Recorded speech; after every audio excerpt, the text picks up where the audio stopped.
നമ്മൾ പള്ളിയിൽ പോകുന്നുണ്ട്, നമ്മൾ പ്രാർത്ഥിക്കുന്നുണ്ട്, നമ്മൾ ബൈബിൾ വായിക്കുന്നുണ്ട്, സമയം കുറെ പ്രാർത്ഥിക്കുന്നുണ്ട്. പക്ഷേ നമ്മുടെ ഹൃദയം ഒരുപാട് അസ്വസ്ഥമാണ്, പ്രശ്നമാണ്. അപ്പൊ നമ്മൾ ചിന്തിക്കും, ഇത്രയൊക്കെ പ്രാർത്ഥിച്ചില്ലേ, ഇത്രയൊക്കെ ഞാൻ ആത്മീയമായ കാര്യങ്ങളിൽ ശ്രദ്ധിച്ചില്ലേ?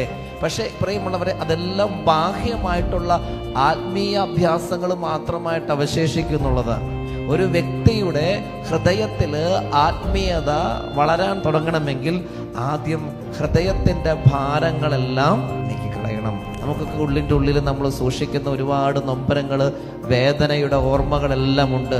അതെല്ലാം ഉള്ളിൽ കിടക്കുന്നിടത്തോളം കാലം നമുക്ക് പ്രാർത്ഥിക്കണം, ആത്മീയ അനുഭവങ്ങൾ ഉണ്ടാകണം. നടക്കില്ല.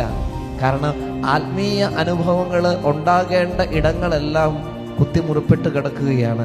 അത് സൗഖ്യമാകാനായിട്ടാണ് കർത്താവിൻ്റെ അടുക്കിലേക്ക് നമ്മൾ വരേണ്ടത്.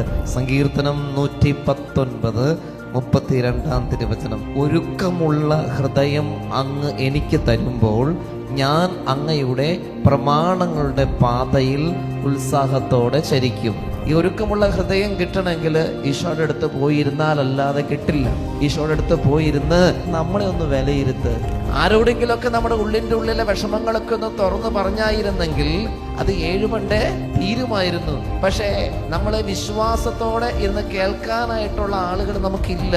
ഒന്ന്, ആർക്കും സമയമില്ല, എല്ലാവർക്കും തിരക്കുകളുണ്ട്, എല്ലാവർക്കും പ്രശ്നങ്ങളും ഉണ്ട്, സമയമുണ്ട്, സാഹചര്യമുണ്ട്, പക്വതയുണ്ട്, കേട്ടാൽ പ്രശ്ന പരിഹാരമുണ്ട്, എല്ലാമുള്ള ഒരാളുണ്ട്. അയാളുടെ പേരാണ് ജീസസ് ക്രൈസ്റ്റ്. ഹല്ലേലൂയ.